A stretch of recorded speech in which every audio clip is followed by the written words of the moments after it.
dernière partie dans la thématique de l'hygiène de vie. Ça va paraître un peu étrange, mais la tenue vestimentaire est importante. Donc, pourquoi c'est important ? On a l'impression qu'on vient en cours uniquement pour assister au cours, travailler et que seul le résultat compte. Mais la manière dont tu vas venir habiller va avoir une influence sur la manière dont tu te perçois, sur la manière dont tu vas être et surtout sur la manière dont tu es perçu par tes professeurs.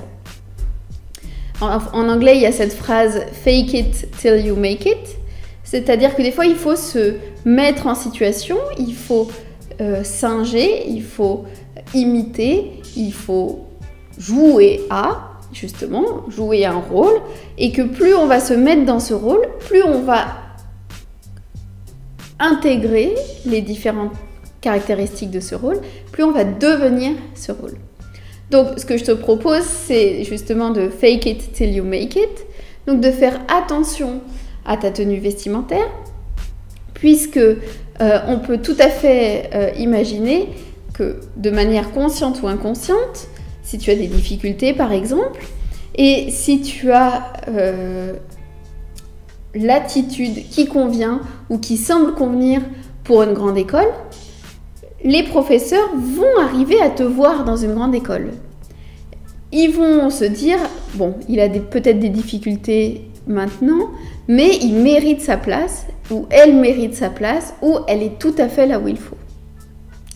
À l'inverse, avoir une tenue vestimentaire qui n'est pas adaptée, qu'elle soit trop originale, trop contestataire, trop relax, consciemment ou inconsciemment, que ce soit d'ailleurs tes camarades de classe ou les professeurs, vont mettre en doute le fait que tu sois à ta place en classe préparatoire et le fait que tu seras à ta place en grande école et le fait que tu seras à ta place dans ce type de carrière. Donc parmi mes amis en classe préparatoire, il y avait notamment 2 personnes pour qui ce type de conseil que j'ai découvert bien plus tard pouvait s'appliquer. C'est-à-dire une de mes amies qui, parce qu'elle était tellement focalisée sur le contenu de ses cours, venait en jogging tous les jours sans faire attention à elle-même. Et en fait, le jogging, c'était aussi pour elle une manière d'être un peu en pyjama, une manière d'être un peu tranquille, relax. Et finalement, elle n'était pas tenue par ses vêtements, elle n'était pas poussée à être dans un rôle professionnel. Et elle a eu beaucoup de mal à gagner en légitimité de ce côté-là, puisque l'image qu'elle renvoyait, justement, n'était pas dans les mêmes codes que ceux auxquels on s'attend en classe préparatoire. Un autre ami aussi venait de manière très relâchée, avec des t-shirts contestataires, des t-shirts quasiment anarchistes. Et là aussi, le message que ça renvoie à l'ensemble de la communauté, professeurs ou étudiants, est en décalage. Donc ça peut être un élément de style, ça peut être un élément d'expression personnelle, certes, mais la classe préparatoire, c'est un endroit où on est assez cadré, où on est assez orienté sur un résultat, et le concours est très normé. Donc le fait d'exprimer par sa tenue vestimentaire une idée très opposée à la classe préparatoire et au système des grandes écoles, est-ce que c'est futé ou pas? Après, chacun fait ses propres choix.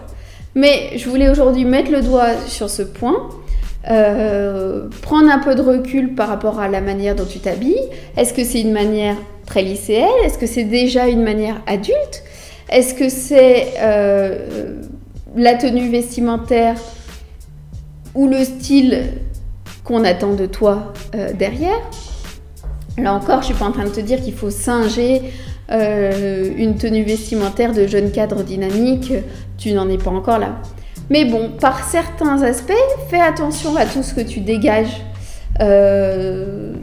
physiquement avec les objets dont tu t'entoures et avec tes vêtements, puisque ça communique pour toi et c'est important que ce soit en interrogation orale ou que ce soit simplement dans ton relationnel avec les professeurs.